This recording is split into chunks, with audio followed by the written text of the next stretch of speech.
আছি এখন বর্তমানে কাঠগোদামে, আর এখন আমি যাচ্ছি কাঠগোদাম থেকে নৈনিতালে যে সাইট সিনগুলো আছে সেগুলো ঘুরতে। যেরকম তোমার ভীমতাল, তারপরে রয়েছে ক্যাচিধাম, তারপরে নৈনি লেক, আরও যে লোকাল সাইট সিনগুলো আছে সেগুলো ঘুরতে যাচ্ছি।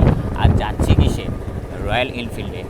যারা রয়্যাল এনফিল্ড চালায় তারা কিন্তু খুব ভালোভাবে জানে যে পাহাড়ে রয়্যাল এনফিল্ড নিয়ে গেলে কিন্তু তার একটা আলাদা লেভেলের কিন্তু মজা হয়। আর তোমাদের সামনের একবার ভিউটা দেখে কী সুন্দর, ঠিক আছে, হেবি সুন্দর। চারিদিকে সব পাহাড় আর পাহাড়। এইটা তোমাদের সামনে দেখাই। আমরা এখন বাদিকে একটা টান নিচ্ছি, হেবি সুন্দর জায়গা। আর ওই কাঠগোদাম থেকে তোমার নৈনিতালের ডিস্টেন্স হচ্ছে তোমার 35 কিলোমিটার। আর আমাদের দীপাংশু ভাই, আমাদের ভাই না দাদা, গাড়ি দিয়ে যাচ্ছে। आपका घर बोला काठगोदाम में है ना?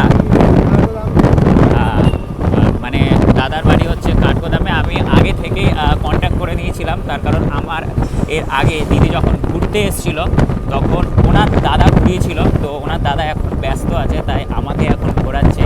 আর তোমাদের দেখায় এখান থেকে নৈনিতাল লাগবে হচ্ছে তোমার 32 किलोमीटर। এরকম 32 किलोमीटर, मैंने टोटल तुम्हार काठगोदाम से नैनीताल टोटल 35 किलोमीटर का डिस्टेंस है ना, मान के चलो। हाँ, 35 किलोमीटर मतन डिस्टेंस।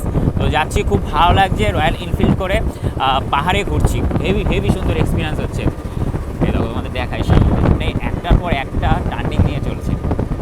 ভীমতাল হচ্ছে তোমার 17 কিলোমিটার। আর আমরা এখন প্রথমে যাচ্ছি হচ্ছে তোমার ভীমতাল ঘুরতে, তারপরে যাবো হচ্ছে ক্যাচিধাম, তারপরে তোমার চলে যাবো হচ্ছে নৈনিতাল ঘুরতে।